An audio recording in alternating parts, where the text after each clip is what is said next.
Hey guys, today we're going to talk about glute activation. In case you didn't know, there's a worldwide epidemic of dormant glutes out there, and we're going to help wake them up with this video today.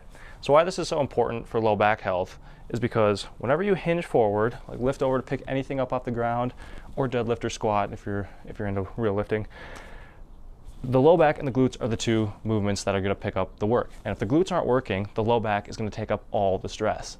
So we want to make sure the glutes are activating and firing in these situations so that the low back isn't subject to all that stress and strain. And when the low back is overworked or it picks up a load beyond its capacity, that's when it's going to lock up, spasm, cause a whole bunch of pain.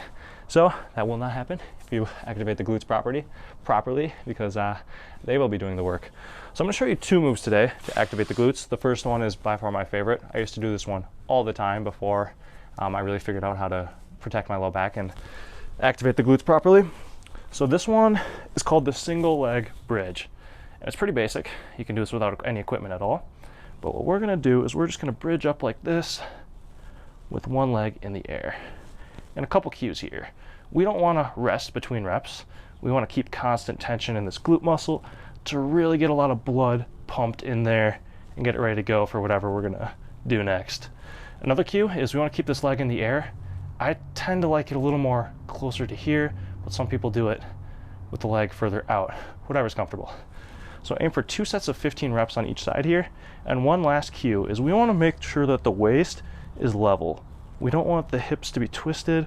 We want to keep the waist level to the ground, and that's just going to help the core function properly with the glutes and maintain a good fascial connection there.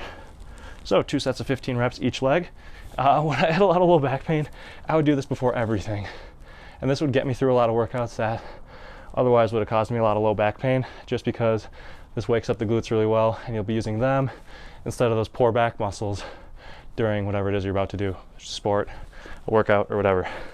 The second movement is called the fire hydrant.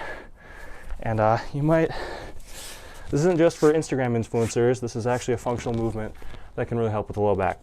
So this is going to work more of the outer and upper glutes, like glute medius and glute minimus. And this is also done without equipment. So what this looks like is this. And it's a fairly low stress movement, but aim for 30 reps with each leg with a little pause at the top to really contract that muscle and get that blood flow and activation in there. So like I mentioned, 2 sets of 30 reps for each leg. I would switch off days doing these.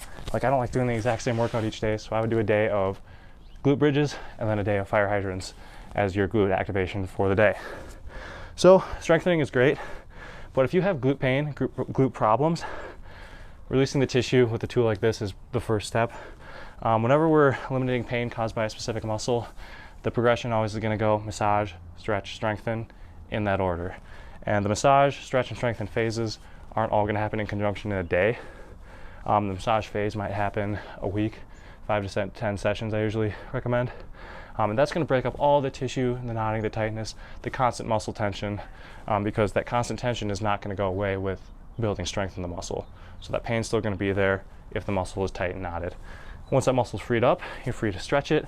You actually will probably have a lot more flexibility because you don't have any knots or trigger points in there anymore. And then after all of that, you're good to strengthen away. You can do these all in a parallel with each other, but you might not find as much benefit from the strengthening doing them all at once. So I hope you enjoyed this. Leave a comment.